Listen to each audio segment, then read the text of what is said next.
सहिष्णु बनाती है क्योंकि पुराना हमें विविधता समझाता है। एक शिक्षक बनने के लिए पुराने अनुभवों को नए संदर्भ में रखें। कल्पना कीजिए एक नाविक को जो पुराने नक्शों से नए समुद्र पार करता है। इसलिए शिक्षा प्रणाली में पुराने पाठ्यक्रम को नए तरीके से पढ़ाएं। इससे छात्र न केवल सीखेंगे बल्कि सोचेंगे भी। इस सूत्र का अभ्यास जीवन को समृद्ध बनाता है। पुराने मित्रों से मिले, नई दोस्ती बनाएं। इससे आपका हृदय विस्तृत होगा और आप दूसरों के लिए मार्गदर्शक। पुराने को गर्म करके नए को जाने, यही गुरुत्व का सार है।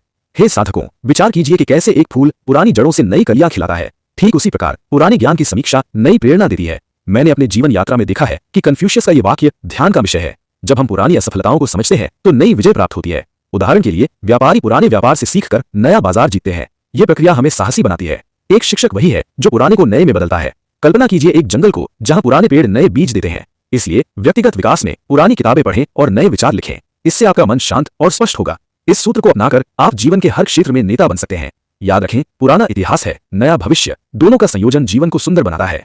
ओ प्रकाश को, इस संसार में जहां अंधकार और प्रकाश का खेल है, पुराने को दोहराना नए प्रकाश की कुंजी है। मैं, चीनी पर्वतों की शांति में वास करने वाला भिक्षु, आपको सिखाता हूं कि यह सूत्र जीवन का मूल है। जब हम पुरानी परंपराओं की समीक्षा करते हैं तो नई संस्कृति जन्म लेती है। जैसे कि त्योहार पुराने रीति रिवाजों से नए उत्सव बनाते हैं। ये प्रक्रिया हमें एकजुट करती है। एक शिक्षक बनने के लिए पुराने को साझा करें और नए को खोजें।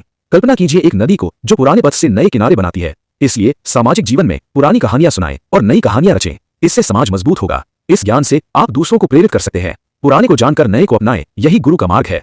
ओ आत्मखोजी, विचार कीजिए कि कैसे चंद्रमा पुराने चक्र से नया प्रकाश देता है। ठीक वैसे ही पुराने ज्ञान की गर्माहट से नई समझ पैदा होता है।